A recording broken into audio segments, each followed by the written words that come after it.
What's up, everyone? Welcome to Inside Out Podcast. I'm your host, Yhá Mourhia. The intention of this podcast is for you to enrich your life with behind-the-scenes interviews from entrepreneurs and thought leaders who are ready to keep it real about their journey thus far and what making an impact looks like to them from the inside out. Enjoy. Due to the nature of topics discussed and with empathy and sensitivity to the current state of global affairs, if you or anyone you know is having any suicidal thoughts, please reach out to the National Suicide Prevention Lifeline at 1-800-273-8255. That's 1-800-273-8255. You can also go to suicidepreventionlifeline.org. That website is suicidepreventionlifeline.org, where you can also chat with someone online. They have 24/7 access across the United States. Hello, everyone. Welcome to the very first episode of Inside Out Podcast. I am your host, Yhá Mourhia. And this episode is going to be me talking to all of you all. And I do consider it talking, even though I am by myself in a room in California, my home in the Bay Area, San Jose. I'm giving all my information. It's like, girl, don't tell them your address. Hey, this is a trigger warning. I am going to be quite open and vulnerable in part 1 and part 2 of my series within this podcast called Naked, Not Afraid. And I just want people to know that if there are some things that I surface that are a lot for you, please take your time through it. I definitely encourage anyone who is dealing with any suicidal thoughts or struggling or challenge, I don't want to call it struggling, challenge mentally, especially during this time we're in right now. It is, I almost said March. It is April 5th, 2020. So those who listen to this later, many years later, that is the climate right now as we are dealing in the midst of COVID-19 here in the United States. So, hey, those who might feel triggered, please take care of yourself. Do not push through. Be mindful of your bodies. But I intend to share my story so that people know they are not alone, so that people know that there is a way out. And because I believe that everything that we experience in life serves a purpose, but we have to make sense of that. It's not always going to show itself. Sometimes you have to do that digging. And once you do, I do think you find the reason for many things, maybe not all, but for many. And for me, the reason for many of the things that I've been through, I very strongly believe is to help other people out. And that is how I came to this podcast. So here we go. First, my name is Yhá Mourhia. I am a middle child. I am originally from San Jose, California. That is where I am as I stick through and shelter in place during this time. That is where life, it's not just purely like I chose to come. Yes, I did. But let me tell you, when I get through my story, you'll see that I was pretty much popped here. I was squeezed out of New York for the time being. The date is February 5th, 2020. Yeah. I knew something was stirring. I was working at a company as a producer, a position that I was praised for by family and friends and by strangers. And it felt like finally I was doing the thing. You could be a business owner, an artist. You know that like you spend many years planting seeds, decades even sometimes planting seeds before anyone else. Like the majority seem to get it. It's like only the certain people and then those who are doing the same thing as you get it. So, anyways, producer petition. I'm popping. Making more money than I ever, not that I ever imagined, but certainly more money than I ever imagined at that time. And there was a restructuring, and myself and more than a handful of others that I worked with we were laid off. And the catch is 7 days prior, I had moved exactly 7 days, January 29th, 2020. I moved from an apartment in Brooklyn to Harlem. And I only lived in Brooklyn for the 7 years I've been in New York. So it was a new neighborhood, new island. And moving is a very triggering thing for me. And I'll get more into that later. So I moved. Rent is $500 more. Thank God it's a sublease. But then I'm laid off. And I was grateful that there was severance involved and that it had nothing to do with my performance.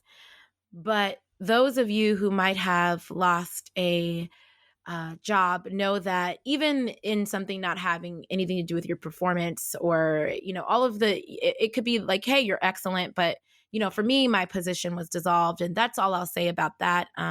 Just, legal reasons. But I am going to say that it shook me. I got home. I had boxes all around me because I hadn't unpacked.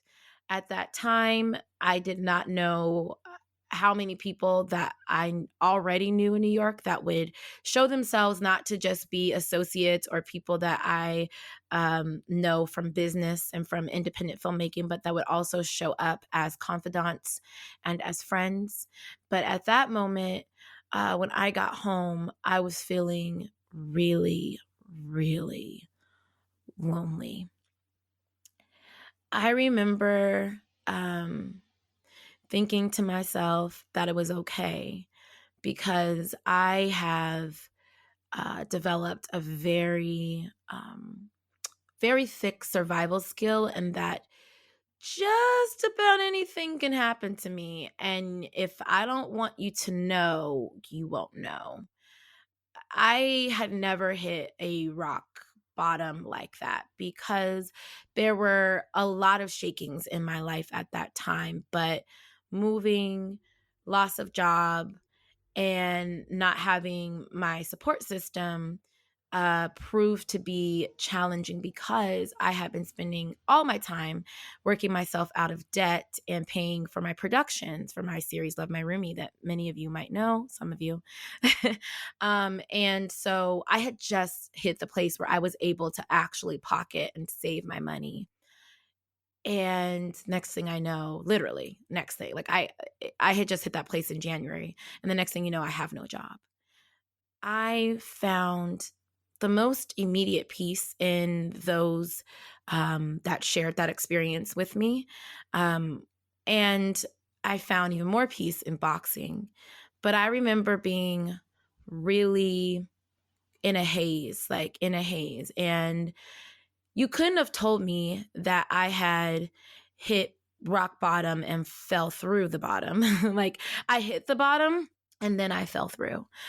You couldn't have told me that I was having immense abandonment and loneliness and confusion and all of these triggers from childhood stirred up because I was able to always push through.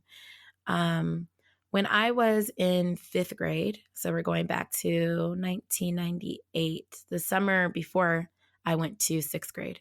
That feels right. Yeah.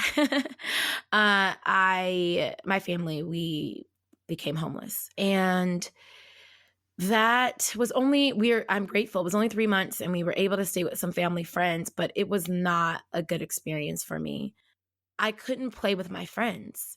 So all my friends from elementary school, I didn't live close to school anymore. So I couldn't go or that close to school. So I couldn't just, walk and play in my apartment complex. I lived in if you're from San Jose, the apartment complex, the Woods. I lived there, and like all of a sudden we're just gone.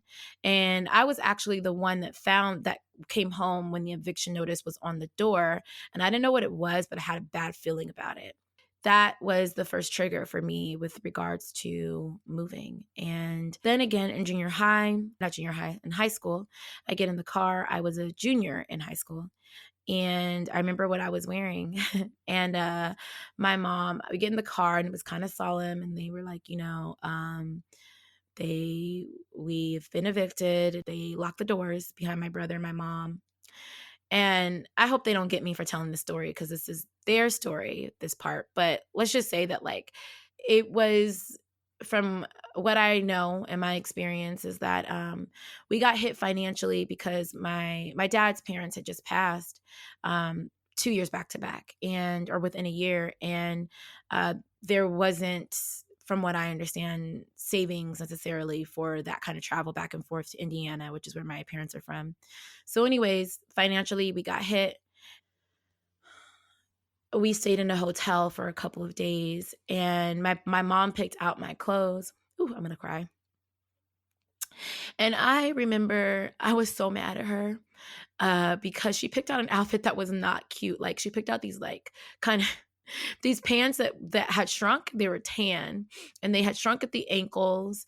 And I wouldn't have worn, when I wore them like rolled up, or I don't think I even wore them during this time. I think it was like, I remember it being maybe spring. Yeah, because I had a light jean jacket with it. And she brought boots. So like I'm having these pants that are like flooding and these boots, and like that's what I had to wear to school the next day. She only packed me like a couple outfits, and we couldn't get back inside the house.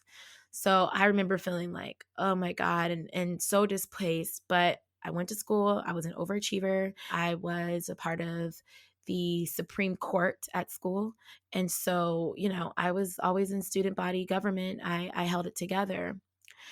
But in February 2020, everything that I had ever held together fell apart.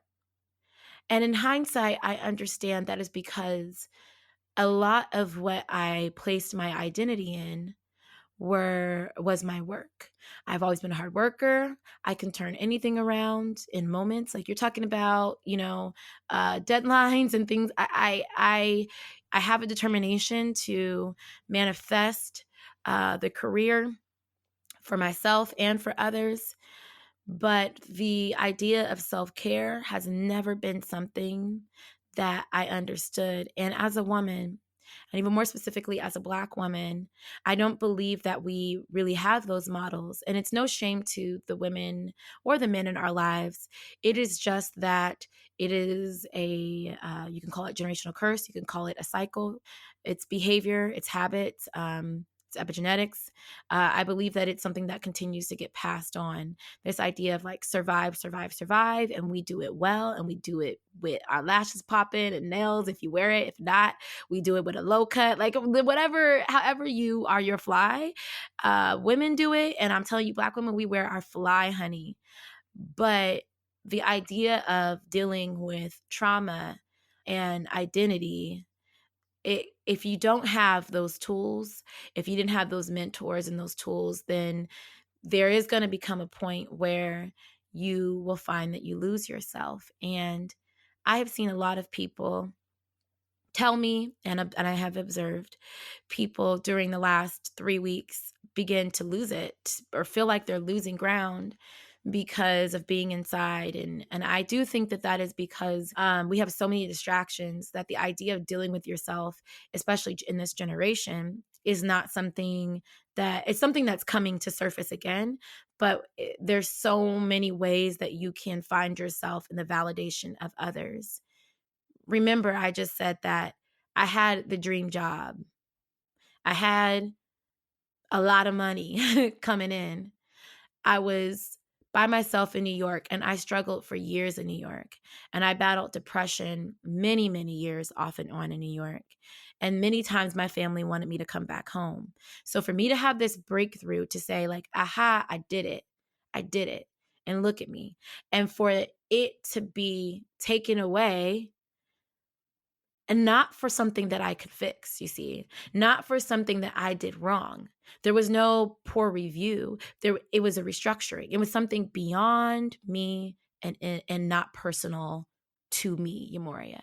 And yet now, who was I left with? You guessed it, Yhá Mourhia.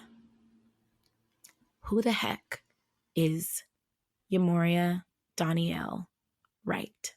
Chances are you think you know, but I can bet that you barely know, because until February, and I will really say March, I had lost so much of who I was trying to chase a dream.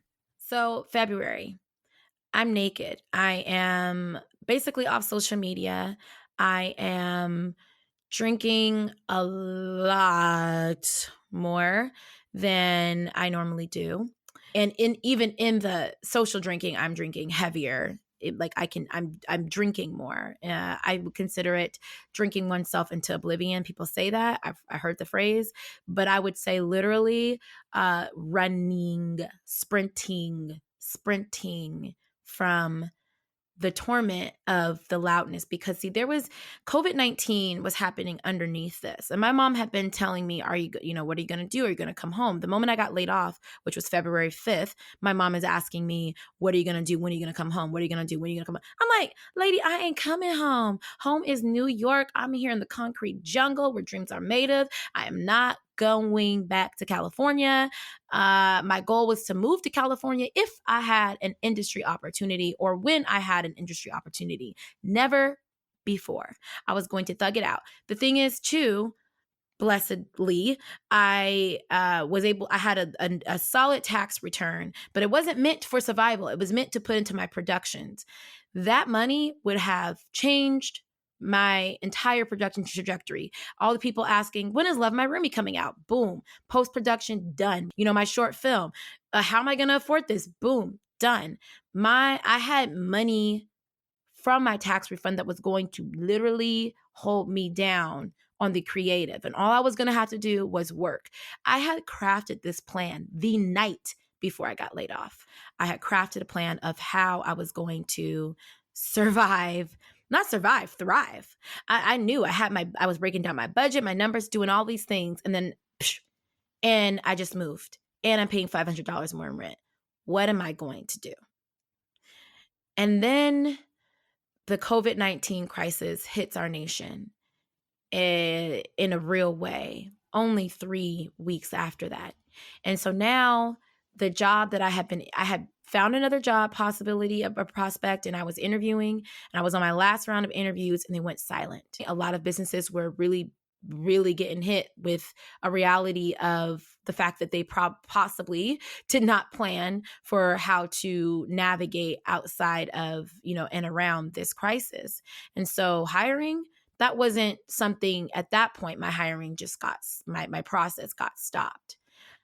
When I began to sit with myself, and even before that, all of a sudden, these beautiful people who were already in my life, and y'all know who you are, began to show up for me, helping me unpack, helping me build things, helping me, speaking to me, hanging out with me in cafes, helping me stay creative, giving me creative opportunities. I mean, within a week of being laid off, all of a sudden, these beautiful souls that I had always loved, they came to me and they helped me through in more ways than I think they understood. Because again, if I wanted to be quiet, if I didn't want anyone to know what was going on, you didn't. Because I maintain that type of control over my narrative. And that type of control is also a type of fear, of vulnerability. So I'm dealing with the realities of fear here. And I was confronted with the pain, a bunch of random pain. When I was a little girl, twice, I was touched by 2 boys, molested. I don't think I told my parents until I was probably 20, 21. And if I'm not mistaken, the reason why I told them was because when I was 20, I was raped. I cleaned up myself after it. And then the next morning, I went to an internship and I continued business as usual. period. I continued business as usual. I don't even know how long it was after that I told my parents, but even when I told them, I'm pretty sure I framed it in a way that was like, this really unfortunate thing happened, but I'm okay. And I had a little bit of a spiral then, but it wasn't rock bottom. I mean, it was 20. I was about to be 21. There was much more fun to be had, right?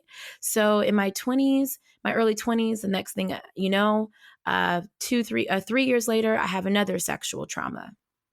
So I'm dealing with trauma on moving, fear of eviction, of losing, abandonment, and sexual trauma. All of these things are coming up as I am moving and navigating through. And I can understand why so many people do not want to be naked. I can understand why I did not want to be naked. And I began to have, really dark thoughts. But I ran to my therapist and I did flotation therapy, integrated energy therapy. I'll include links to research that I had done prior to these forms of therapy. And then I did psychotherapy. I did my talk therapy, so to speak, as well. I began to be afraid of myself. As I faced myself, I felt, oh my gosh, I am this woman who has accomplished all of these things. How is it that I am drinking and running from the realities? And I got called out when I started to see hear the tone in my family's voice. When my brother would call me, it seemed like multiple times a day. It was annoying, but he would call me and he'd say, "Hey Mo, what's the plan for today?" Just checking to see if I was building structure around my day because I had been laid off and I was moving. And it'd be like, "Oh, I was able to push through. I applied for my LLC. I was doing things, but I was not dealing with myself." And because I was not dealing with myself, I was bound to repeat the cycle of the very thing that I felt in January. In January, there was this gnawing that I felt at my spirit. Like, I'm not living my fullest self. I don't know who I am. And like, I am not completely authentic. And it didn't make sense because I'm open and I have friends and family, but there was something, and it was the big monsters that I had built, that I had shoved away. Oh, this little boy touched me when I was a little girl. I didn't like it, but okay, it's weird. I don't want to tell my parents. Oh, this man raped me. Oh, I've had this sexual trauma. Oh, but, moving is traumatic. Oh, I don't know how to process. Oh, all of these things. I'm going to overachieve. I'm going to work hard. I'm going to get the straight A's. I'm going to rule the freaking world. And I'm really good at the things that I do. I'm excellent at the things that I do. But what does it matter if I am suffering every time I strip myself in the mirror? If I cannot be one with this body, if I am detached from this body. And this is why I want people to know that you are not alone, and that the best thing you can do for yourself is gentle, is be gentle and gently begin to write it out. Maybe you could do, for me, recording, if you record something, know that it's out there, but if you need to talk it through, do live journals for yourself, reach out to family, reach out to friends, and be a little unconventional. Sometimes the people that you think are just, randos in your life, or they're just associates, they might show themselves to be friends. In those dark hours, don't look to the people who you expect to be there for you. That's the wrong thing to do. You're looking to the left and the right, and you're not looking in front of you when you have these people. I would get frustrated because I would think that like, oh, I should have this, that, and the other. And this is what I thought my healing, and I thought that my support system should look a certain way. And I was rejecting the people that were there for me. And thank God that those people were resilient and loved me enough to stick there. But if I didn't have some of those friends and those wonderful people who I really consider family in New York that showed up for me, that physically showed up for me, I don't know what would have happened. And I know that right now, if you're listening to this and you're going through and you're, in social isolation or self-quarantine, you're sheltering place, I know that reaching is not going to look physical for you right now necessarily. Well, it shouldn't, unless you live with the people. But I will say that it might be FaceTime. It might be a phone call. Don't be a victim to the things that have happened to you. No, you are a survivor. If you are here and you are listening to this, I believe in you. I believe that you are a survivor. I believe that you can get through whatever you're going through and that you don't need to hide or run. Use the moments of silence, use the moments of nakedness to explore those vulnerable parts of you. Who am I? And I believe that on the other side of it, you will find victory. I'm confident. I am moving through the other side of this. I wouldn't consider myself on the other side at all. I got a lot of stuff to work through. I got a lot of trauma to work through. But I do believe that I am in the light and that I have moved past the darkest, shadowy places to be where I am now. And that the not having all of the titles and the whoop-de-whoop and the hoop is a gift, because my gifts are there and your gifts make room for you. Your gifts are there. But what you need in order to be able to sustain a healthy life, because you can sustain a life without dealing, trust, okay? But a healthy life is to deal with those things that are hiding in the shadows and not run from the pain and the trauma, run towards it and call upon people, therapists, friends, support system, family. Call upon people to help you work through that. And then trust yourself that you have enough strength to get through it. And I know that there are times when you sit and you might cry or you might want to scream. Work through that. If you're listening to this message, listen, this is how you know I grew up in church. If you listen to this sermon, it's for you. But for reals, if you are listening to this, then I know that is for you, because this podcast is called Inside Out. Now, not everything is going to be this weighted, but it is about exploring your truth and who you are. And I don't feel like I can call upon my guests to do that without me telling you why I'm asking them to do that in the first place, and this is my why. This is part one, obviously, and I will dig deeper in part two into, some of the finer details of how I did and did not deal with sexual trauma and abandonment and trauma with moving and relocating and trauma with, oh goodness, all the traumas that I have buried inside of me. But I want to talk to you about the power of healing. There's this thing that I as an artist, and I'll speak specifically to myself, there's this thing that I have as an artist have had where sometimes you feel like though that darkness is what is kind of informing the art, but I don't believe that you have to live tormented in order to create even truthful work that is about torment, right? Or that is about the shadow. I don't think that you have to live in that. I believe that if you journal it in whatever way journaling happens for you, that you can, when it is safe for you, when it is safe for you and it won't call you to go back into the darkness. I feel that you can those things. Once you know those things, you don't have to stay in the darkness. And that is not true. And I don't believe that we're sent on this planet to be tormented. I believe that we are sent on this planet to heal and to be healed, to heal and to be healed. If it were not for the things, right, that I claimed as my identity being removed from my life just moved from my life, then I could not be here today giving you this part of me, this vulnerable part of me, sharing this with confidence that I am a survivor of it. I am going to thrive of it, and that I am not it. I am not the traumas that have happened to me. I am not the disappointments. I am not the mistakes.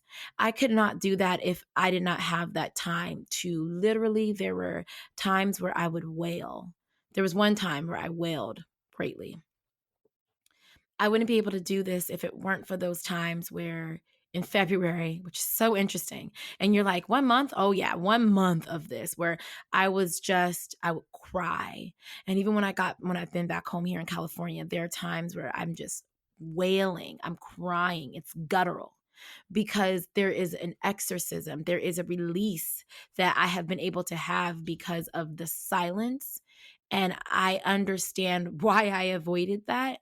But I also understand now that I am experiencing it, that it requires faith and peace. And yes, I'm listening. For me, I have my faith and we all have our own journey. I'm listening to my sermons. I'm doing my affirmations. I'm consistently feeding my spirit and my soul with positivity to counter the very real things that life is offering.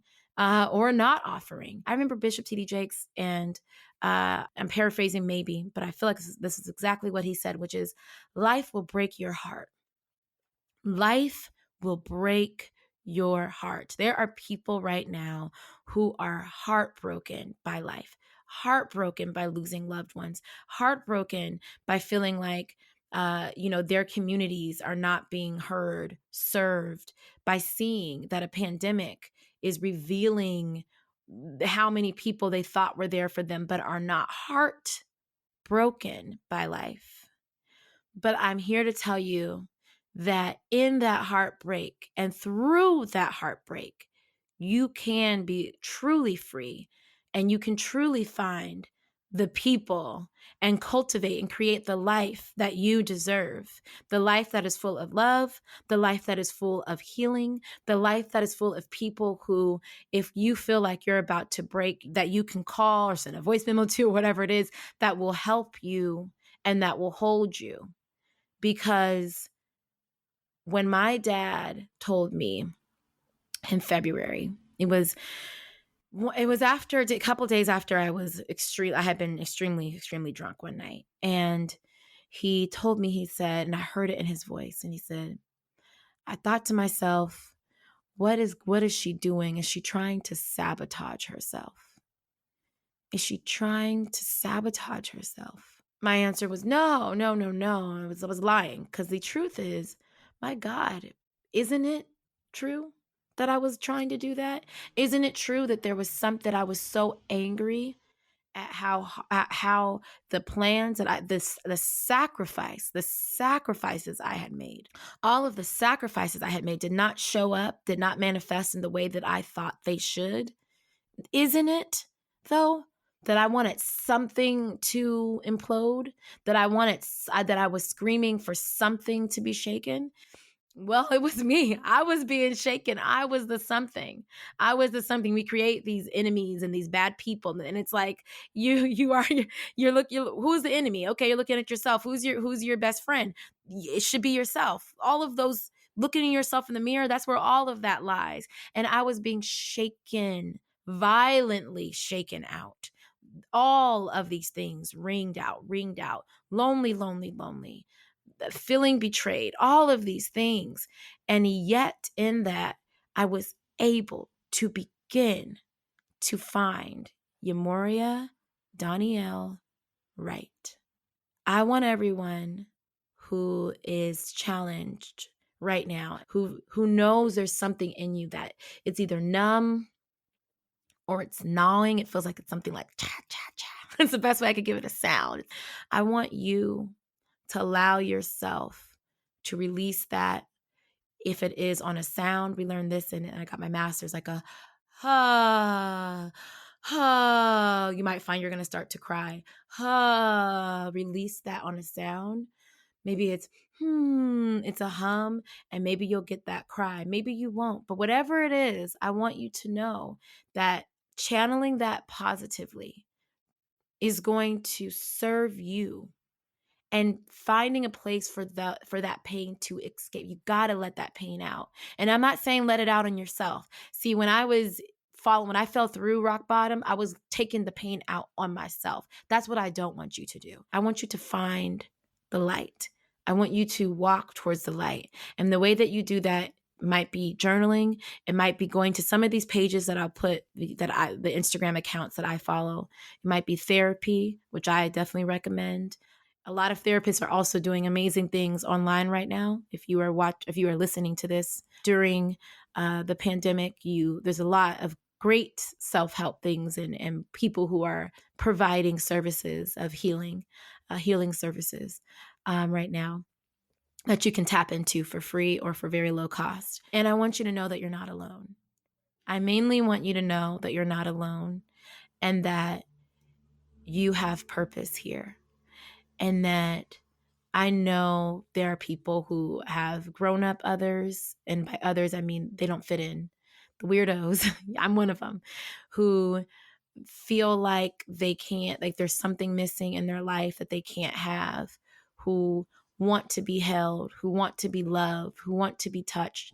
I want you to reach, because what I did is I was one of those people that would complain. I feel like I ain't got no friend. Who really for me? But it's like, are you reaching for them? Are you being vulnerable to them? Are you saying, hey, I need a human being right now. I need a friend right now. I can't be strong boss lady right now. I just need a friend. And it's scary for people who have their careers and have certain perceived status, real or imagined, because of feeling like people are going to use it against you. But if you can find some key people, you only really need one or two that you can talk to. And maybe that is a therapist. Maybe that is going online and going to these therapist pages. Then I would suggest that. And I am suggesting that and urging you all to take care. This has been episode 1 of Inside Out Podcast. Be sure to subscribe on Apple Podcast or Google Podcast or follow on Spotify. Subscribe to my YouTube channel, Yhá Productions, for more digital and visual content coming your way soon. Follow Inside Out Podcast on Instagram and follow me, Ms. Right on Time, on the gram and Twitter. Thank you all for tuning in. I'm your host, Yhá Mourhia Wright. See it, say it, spell it, and don't wear it out.